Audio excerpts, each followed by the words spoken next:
coming from the sky. Okay, here we are. And we have our next and last chapter that we're going to do. This is called the New Keynesian Phillips curve, or the Expectations Augmented Phillips curve. You will not find this in most books. If you have our book, of course, you'll find it, but for most of the books you won't. There's stuff on the interwebs and whatnot.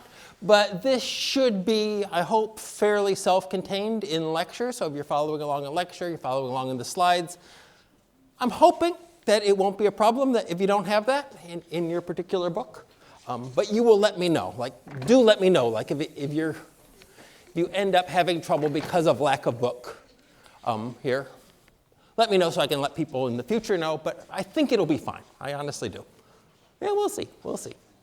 It'll be a problem for you, not for me. What can you do? Okay. So this is coming. By the way, this is going to be kind of just a restating of what we had with the short-run aggregate supply. So it's going to be the same story we had in the short-run aggregate supply. So everything that you learned there is going to be applicable, and then we're just going to add a little bit of story to that. And we're going to use that to learn about, first of all, history and what has happened, but also about how empirical work and theoretical work relate to each other. Okay.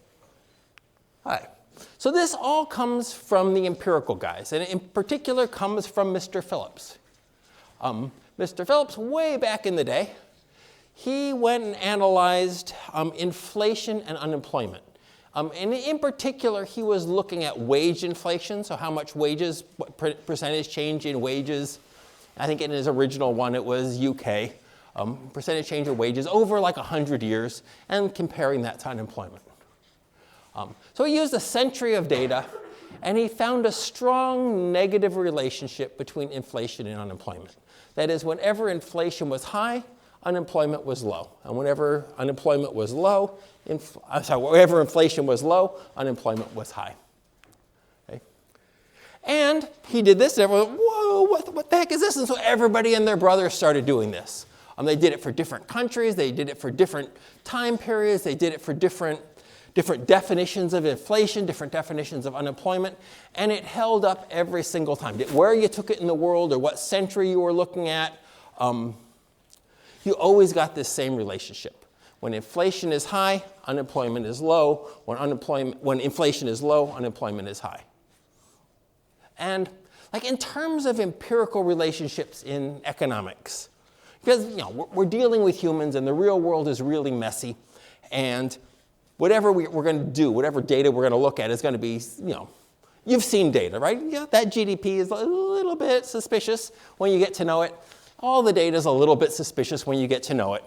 And whatever we're looking at is just a small subset of reality, so always it's messy, right? Sometimes you get things that are affected by other things, sometimes things are related, but they're never super strong because there's always lots of other things going on in real life as well as the thing you're looking at, right? And this is one of the troubles of doing research in social sciences in general. If you're studying humans, humans are messy. If you're studying dropping things, or you're physics and you're dropping things and see how fast they fall, it tends to be fairly clean, right? You can control that experiment so that you're getting the same result every time.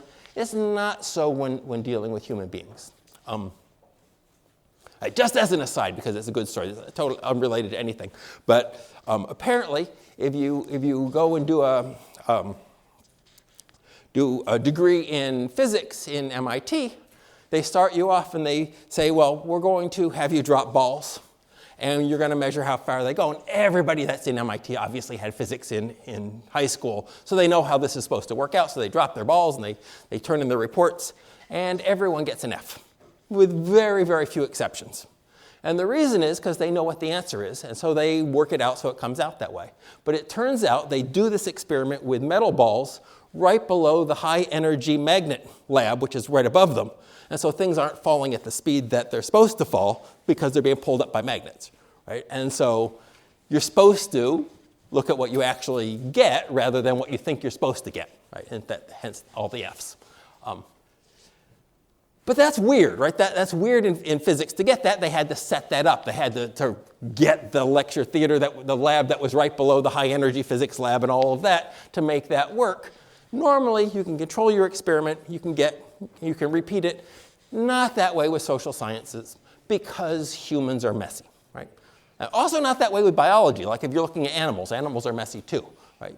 They do what they do, right? They got little brains in them and everything, and so they don't behave the same way every time. They're not necessarily repeatable in the same sense that the physics experiment is repeatable. It's always going to be messy. But this relationship was amazingly not messy. That is, everywhere you looked at it, it was a really good, tight relationship. This is probably the best macroeconomic fit of data that we have ever had. It was really, really good, not only for the UK, but everywhere we took it. Huge industry sprouted out. Everyone got tenure. Everyone got published. It was glorious times. Loads and loads of these papers looking at different countries, different situations. Always, always, always worked. Okay. So here it is. This is what we're going to call the short-run Phillips curve. I lost my redness. I got this little dot. The short-run Phillips curve. The short run is going to be very similar to our short run in our aggregate supply, but at the moment we're just drawing the Phillips curve. We say look at unemployment, and we look at inflation. When inflation is high, unemployment is low, and vice versa. Okay.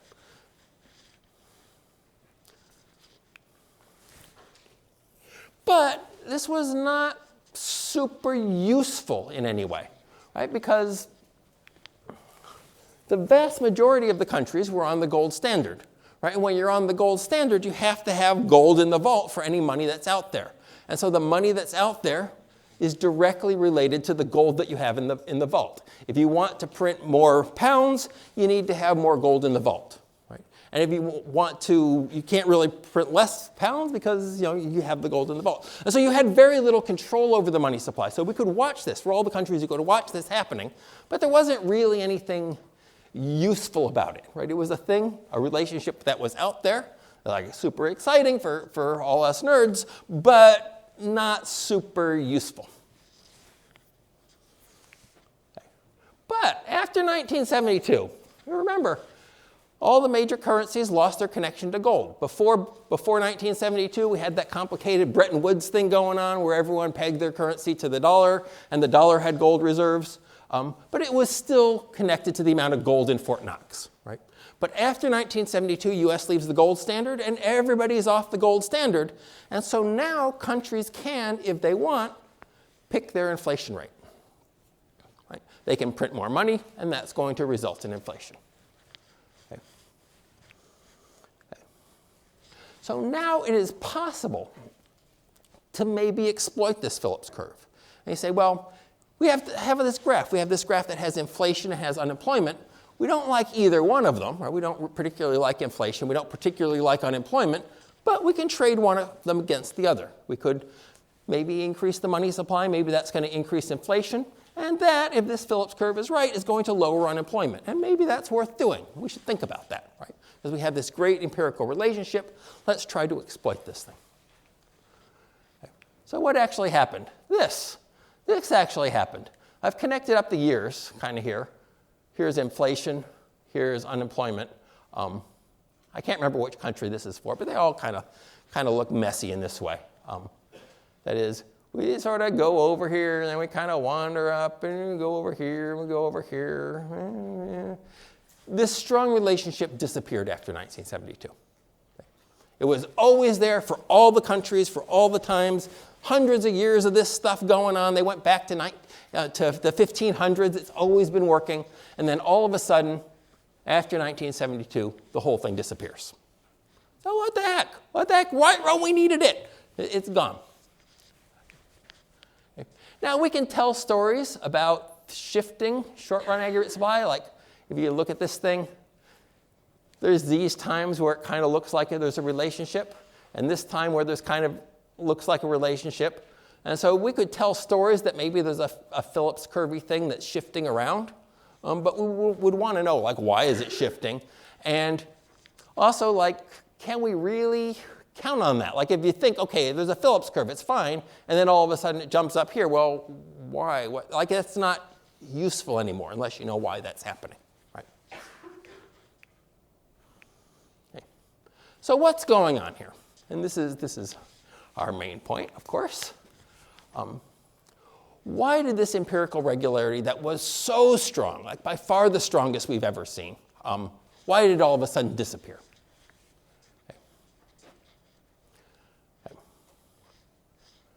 Okay, so we're going to use the same story that we told for short-run aggregate supply. Okay, so our story is, again, firms and workers agree on a short-term contract for the input price, for wages. Okay? And now we're particularly focused, like before, we were using firms and workers as kind of an example of any input price. Could be jet fuel, could be steel. It's a price to the inputs of production. Here we're going to focus, like, really be concerned with workers, right? Because we're talking about unemployment. And so we're really going to focus just on workers and not worry so much about all these other short-run contracts that are out there. We could put them in, but really workers is our story now in a way that it wasn't necessarily before. Okay? Firms and workers decide on these short-term contracts based on the level of inflation that they expect. Right? And then if inflation ends up being the same as expected, everything is normal, and you get the normal rate of unemployment. You get the normal rate of output.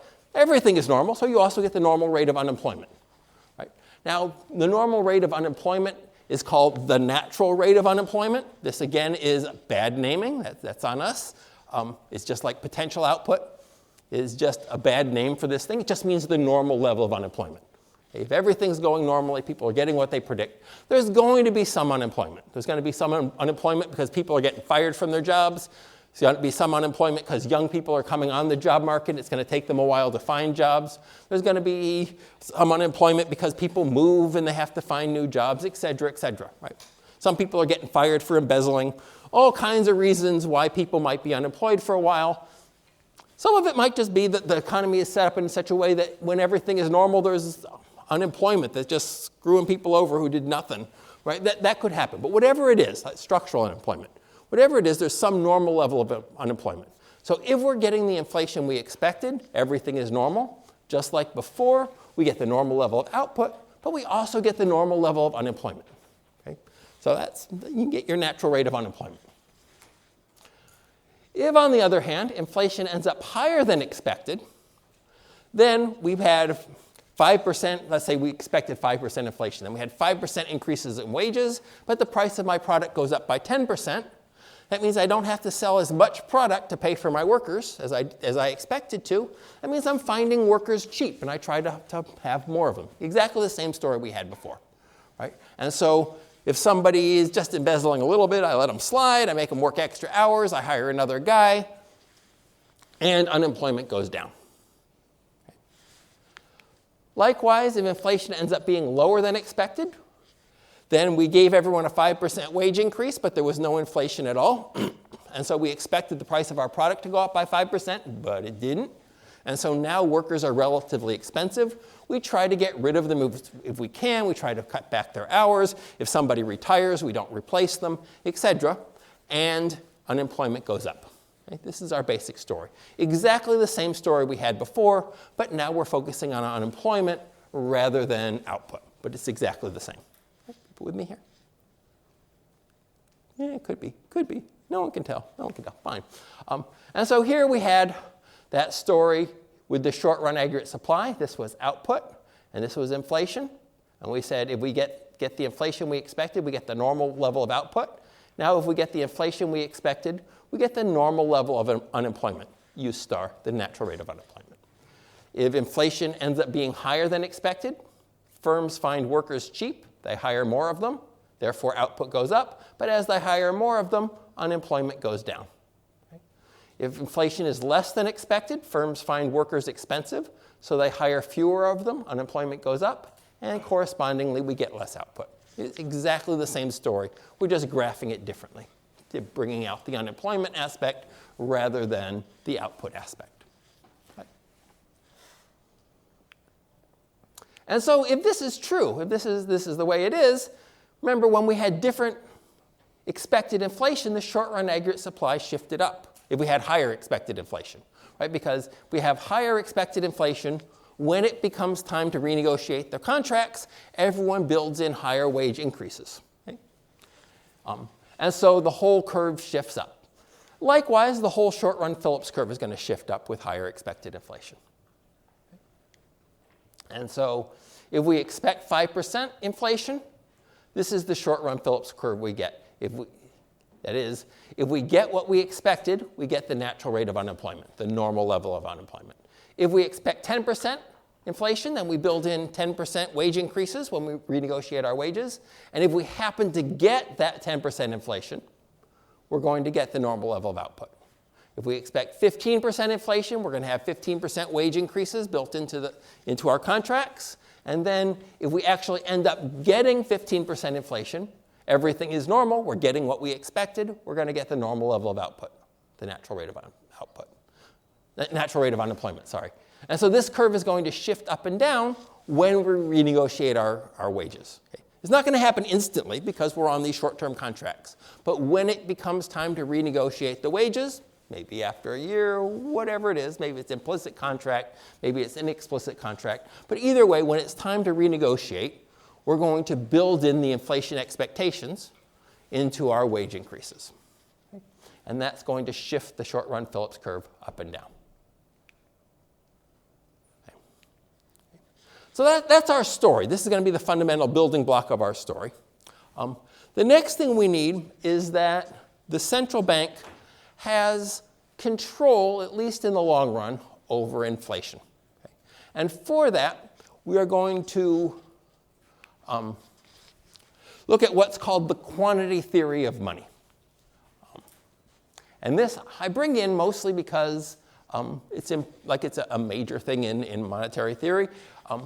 I put it in quotes, though, because what we're going to use isn't so much a theory, but an accounting identity. So if we have M is the money supply, total amount of euros out there. Remember, that's mostly bank balances. That's M. P is the price level, how much a basket of goods costs. Y is real output. So now we've changed the definition of Y a little bit here, right? A little sleight of hand. This is real output, the amount of stuff produced, whereas GDP is the market value of the stuff, right? So here we've kind of taken GDP itself and divided it through by the price level so that we get real output, not nominal output. So be a little careful here. This is real output. This is like number of donuts. Of course, the economy has many things, so it's more complicated than just saying donuts, but you can think of this as the number of baskets of goods that we produce. Okay? At a first pass. And V is something new. V is the velocity of money.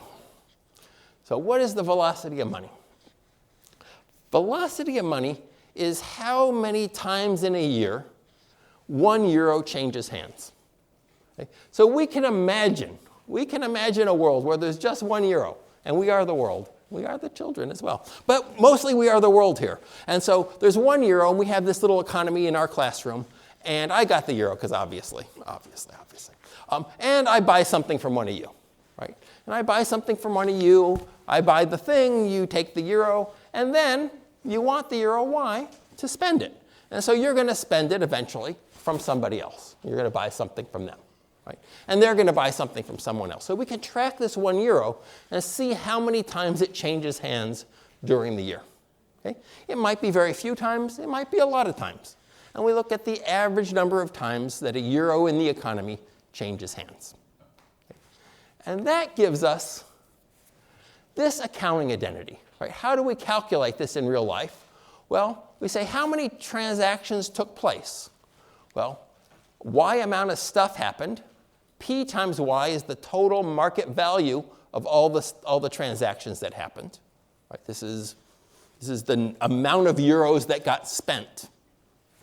And if we divide it through by the number of euros, that's the average number of times that a particular euro got spent. So suppose there's 2 euros in our economy. Right?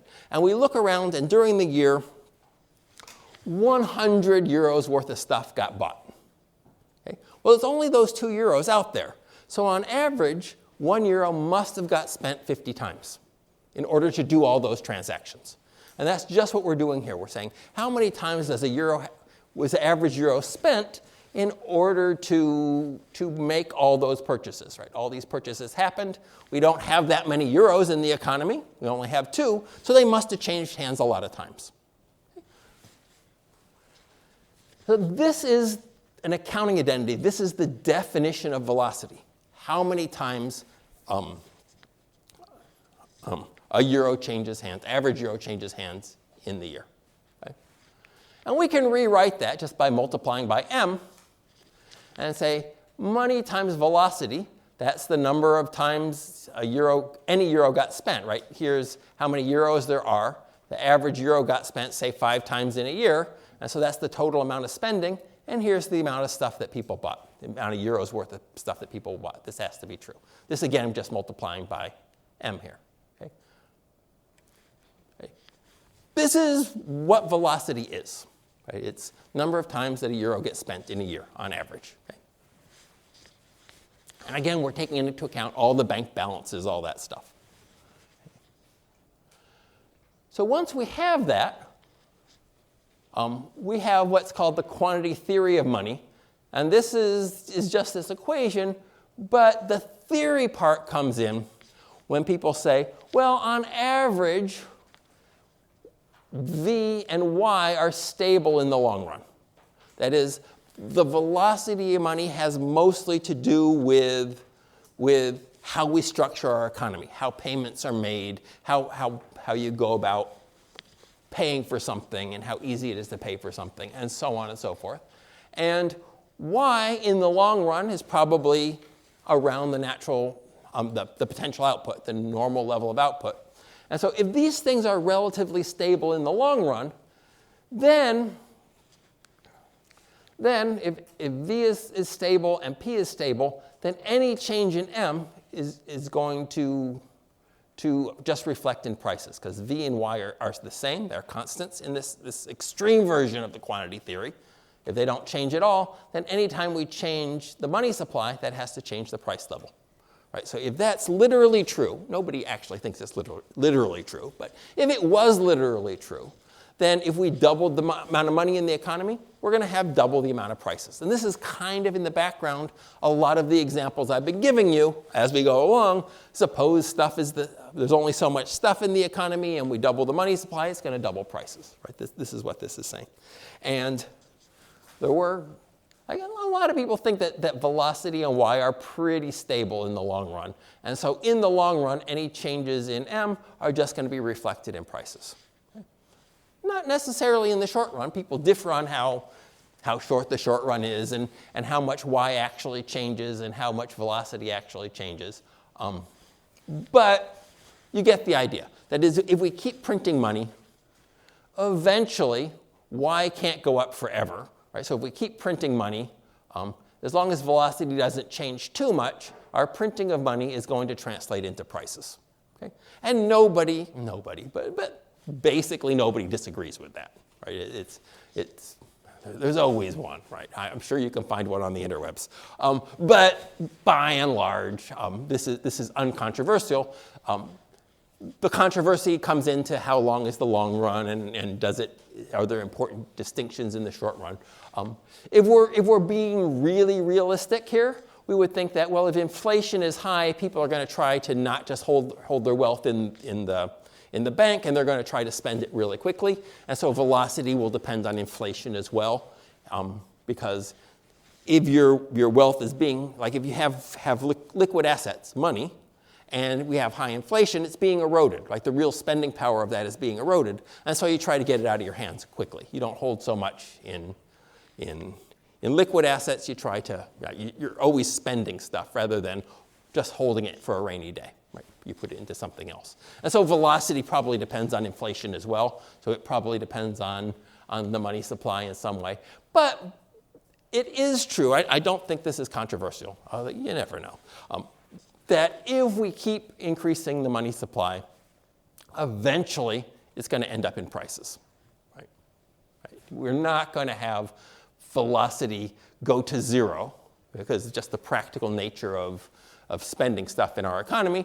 And we're not going to have, unless we have hyperinflation, but for normal levels of inflation, velocity is not going to go to zero. And Y is not going to go too far from potential output. And so if we keep printing money, that is going to result in inflation. Okay.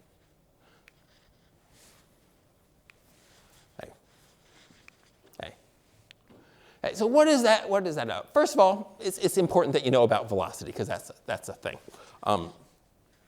And secondly, the reason I did this is you should know, but also you should know that once we have control of the money supply, right? We didn't in the gold standard days, but once we do have control of the money supply, then by picking money, we can also more or less, at least in the long run, pick prices. And so if we want to print a lot of money, that is eventually going to result in inflation. Right? And so we can think of us, as picking the money supply, we can also think of us as picking the level of inflation. Right? Not as directly, it's messy, et cetera, but if we want 10% inflation, we can just print money until that happens. Likewise, if we have 10% inflation and we want 2% inflation, we can just stop printing money and inflation will come down. Okay? Now, there's going to be a lot of issues about how costly that is, but we can do it. Right? And so anytime anyone says like inflation is out of our hands, no, that is wrong. We can control it. It might not be worth controlling, but we definitely can. You stop printing money, the inflation will come down. Maybe not quickly, maybe not neatly, maybe not painlessly, but it will come down just because of this accounting identity, this quantity theory of money. Okay, so there we got our Phillips curve. And that's just what we're saying. We can pick the level of inflation. Okay? We couldn't back in the day, but nowadays, of course, after 1972, we can because we're off the gold standard. Okay. So, what happened in the data? Back in the day, right, we couldn't control M. Right? Before 1972, because we had tied ourselves to gold, we're a little bit on the edges maybe, but by and large, we couldn't control the money supply. And so we couldn't really control inflation. Inflation was just something that happened. Right? If we go back to our little equation here we go. That one. Right? If money supply isn't something that we really have control over because we're in the gold standard, okay? It's not that money supply will never change, right? Sometimes people will want to hold gold, so they'll get rid of their money and they'll go to the central bank and they'll get their gold out, right? So the money supply will fluctuate because people either want more gold or they want less gold, depending on how they think the future is going to be. So money supply will go up and down. It's not like it never does. But it's not under the central bank's control. It's based on whether people want money at that particular time or not. Right? If they want money, they'll sell their gold. If they don't want money so much, they'll buy gold or they'll swap out for gold and they'll hold gold, but they won't have money, right? Or as much money. Okay. Likewise, velocity is subject to change. Not so much in the old days. I think a little more now with all the payment systems we've got now. Before it was a little harder. But velocity is subject to change. Sometimes people spend money slowly. Sometimes they spend it quickly, depending on whether it's good times or bad times. Output could change. Right? We've seen a million ways why. We could have aggregate demand higher than expected. We could have shocks to supply, which we didn't cover, but could happen. Like we have oil price increases that Irish people have no control over. But lots of things can happen. Lots of surprises can happen in the economy. And so, prices will change. They'll go up, they'll go down, they'll go up more than we expected, they'll go up less than we expected. But they aren't, in the gold standard days, under the control of the central bank. They're not something that we control. They're something that happens to us because of changing market conditions, changing people behavior.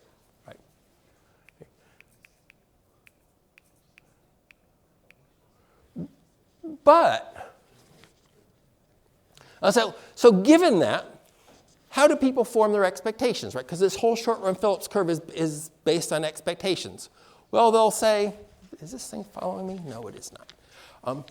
They'll say, well, I have to predict market conditions, right? If I have to predict, if I need to predict inflation, which I do in order to set my wages, right? Both the firms and the workers are thinking this, right?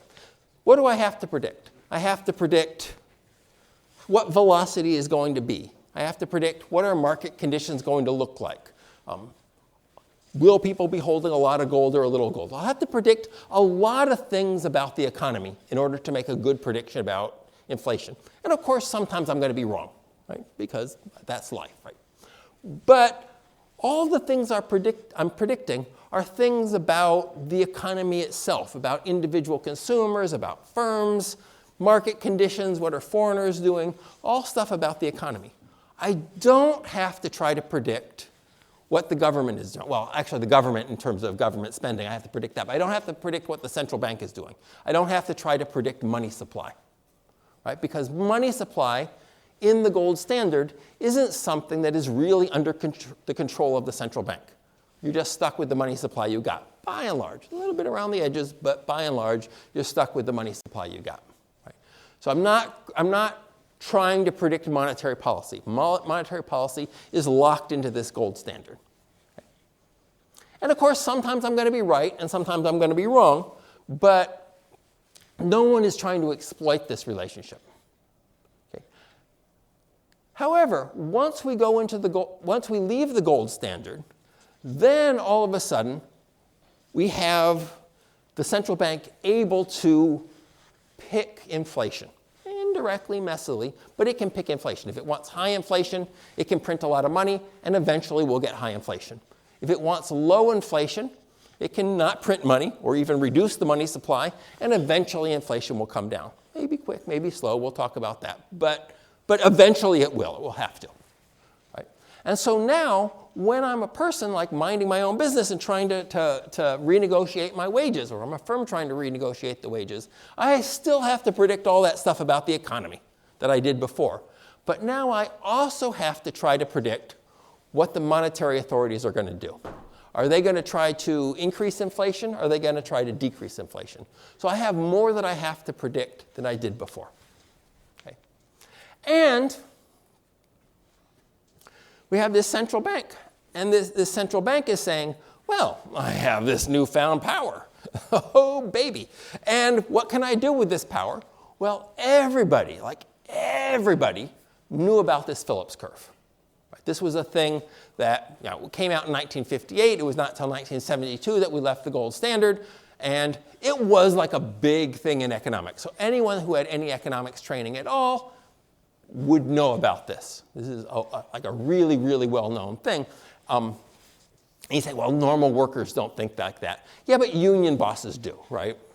Right. So, and anyone can look at the Wall Street Journal and figure out what the expected level of inflation is for next year based on them, right? And so, yeah, it was well known by those who knew it well, and a lot of people knew it well, right? And so people knew about this Phillips curve, and they could say, well, what is the central bank going to do? Well, they have this new toy, right? And they can say, well, that's two bad things, right? It's inflation, which we don't like, and there's unemployment that we don't like. But I can trade one off against the other. Now I have control over inflation.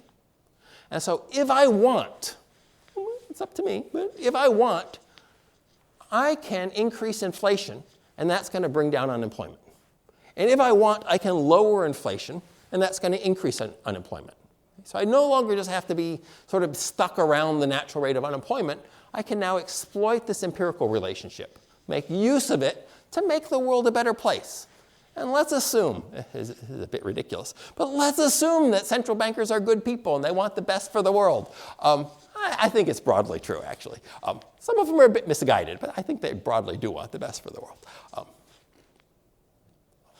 I'm thinking of individuals now, but we'll leave them aside before I get sued for slander. They broadly want the best. And inflation is bad, but unemployment is horrible. Right? Like it ruins people's lives. It wastes tons of resources. And if we're thinking about 2% inflation versus 3% inflation, you could make the case that 3% inflation is not that bad. And like reducing unemployment from 4% to 3% is huge for people. And so you could imagine that central bankers think this is a trade-off worth making. We have hundreds of years of empirical data. We know that this relationship exists. And I have this option now that I never had before where I can reduce unemployment. And as a good person, I would like to do that. Right? And so I'm going to increase inflation a little bit and hopefully reduce unemployment. And that's going to make the world a better place. Okay? Just trying to use this empirical relationship, now that I have control over inflation, trying to use this this empirical relationship to try my best to make the world a better place. Okay? Good on them, good on them. Right? And so that is largely what happened. Okay? But unbeknownst to them, but beknownst to us, as they start doing this, people are trying, when they renegotiate their wages, people are thinking, well, I need to predict the inflation rate, right? And before, I just predicted the economic situation. What is velocity going to be, et cetera, right? But now I have to do that, and I now also have to predict the central bank. And what do I think? Well, I think, the central bank is full of good people. Obviously, that's what I think. Obviously. I think the central bank is full of good people who want the best for the world. And I also think the central bank has this new toy because Phillips curve was not a secret. Everybody knew about it. And they're going to try to exploit that. The central bank is going to want to reduce unemployment. And so to do that, they're going to increase inflation.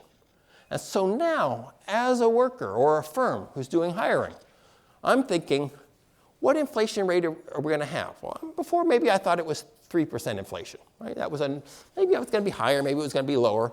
But now I think, okay, it's the 3% from all the economic activity, but also I got this central bank who's going to try to deliberately increase inflation, right? And so now I'm going to think, well, the total inflation maybe is going to be 4%. I'm going to increase my inflation expectation because I know that the policymaker is going to try to exploit this thing. And so my inflation expectations under this new regime are going to be higher than they were back when we were on the gold standard. And so the short-run Phillips curve is going to shift up because the central bank has an incentive to exploit this empirical relationship. And so the very fact of us trying to exploit this empirical relationship led to it breaking down. So if we have, of course I didn't. 1 second, let me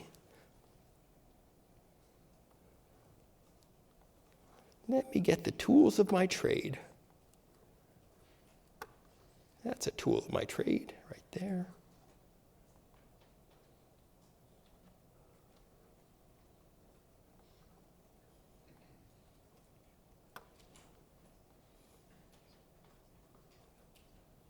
Okay, we're back in business.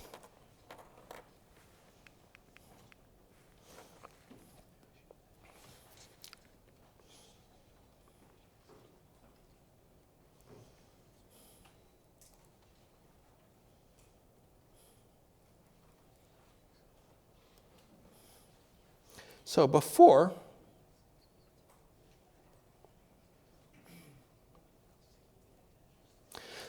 this was the rate of expected inflation under the gold standard, right? Where we were just trying to predict what was going to happen in the economy.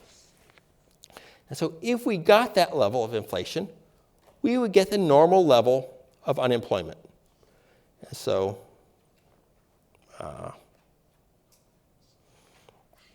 we get the short-run Phillips curve under the gold standard. Right. And let's suppose that's relatively stable. So we'll pretend like it's 100% stable at the moment, just to make our life easy. And so there it is, what's going on. And then if we looked at what actually happened in the data, well, every time we would expect this to be the level of inflation. But of course, sometimes we're going to be wrong. Right? You make your prediction, but the future is unpredictable. Yogi Berra, prediction is difficult, especially about the future. And so sometimes we were going to be wrong. And so if we looked at particular years, one year the inflation might be higher than what we expected, and we would have high inflation and low unemployment. Other years, we might have inflation ends up being lower than expected, and we have something over here. And so we're going to get a bunch of dots like this, as our guess is sometimes wrong, but in the ballpark. Sometimes inflation is higher than expected, sometimes it's lower than expected. Unemployment's going to be sometimes higher than the natural rate, sometimes lower than the natural rate, but it's going to be all around that curve. Right? But now we're out of the gold standard, and we're not going to expect the same level of inflation anymore. Right? We're going to expect, well, all that stuff is still true, but now we also have this central bank that's trying to reduce unemployment. And so to reduce unemployment, they are going to naturally increase inflation to move along this Phillips curve. Right? But if they do that, that's fine. They can do that just fine. But once I get a chance to renegotiate our wages, we're all going to say, well, let's take that into account. Right? And so as we do that, we're going to increase our inflation expectations. And so we're going to have a new set of inflation expectations, maybe somewhere up here, and say 1973. And that if we get that inflation, we get the natural rate of unemployment, and we have our whole Phillips curve, short run Phillips curve, 1973. The whole thing shifts up. And so no longer will we have dots sort of along this original Phillips curve. We're going to have our dots higher up along this new Phillips curve.